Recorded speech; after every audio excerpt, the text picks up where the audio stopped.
अस्सलाम वालेकुम viewers, welcome back to Usma Rizwan kitchen. आज मैं दही से बनने वाली बहुत ही डिलीशियस अफ्तारी लेकर आई हूँ।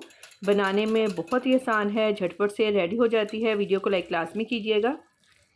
1 कप दही लिया है, दही को अच्छी तरह से फेंट लिया है। नमक 1 teaspoon, crush chilli half tablespoon, कुटी काली मिर्च 1/4 टी स्पून, लहसुन पाउडर हाफ़ टी स्पून, अदरक पाउडर 1/4 टी स्पून, ज़ीरा 1 टीस्पून, 1 अंडा मिक्स कर लेंगे। यकीन करें ये बहुत टेस्टी बनते हैं। अगर आपने अफ्तारी में एक दफ़ा ये स्नैक्स खा लिए तो हर अफ्तारी में यही स्नैक्स आप लोगों के घर में बनेंगे। 1 कप मैदा डालकर अच्छी तरह से मिक्स कर लेंगे। मीडियम साइज़ की गाजर कद्दूकश करके डालेंगे। फ्रेश धनिया मिक्स कर लेंगे।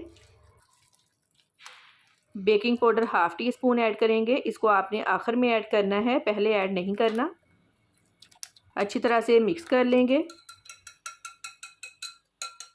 अब इस तरह का बैग ले लें, इसको गिलास में रख लें। अगर आपके पास इस तरह का बैग नहीं है, शॉप पर हर घर में होता है, आप वो ले लें। कटिंग कर लेंगे।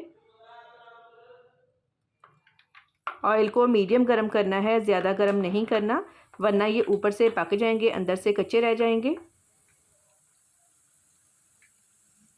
साइड चेंज करते रहना है ताकि दोनों साइड से एक जैसा कलर आए। अच्छा सा कलर आ गया है, अब निकाल लेंगे। बाकी भी ऐसे ही रेडी कर लेंगे। ऊपर से बहुत ही क्रिस्पी बनते हैं, अंदर से बहुत ही सॉफ्ट और यमी। लाजमी ट्राई करें और फीडबैक लाजमी दें कि आपको मेरी आज की रेसिपी कैसी लगी। दुआओं में याद रखिएगा। आपके कीमती वक्त का बहुत बहुत शुक्रिया। अल्लाह हाफिज़।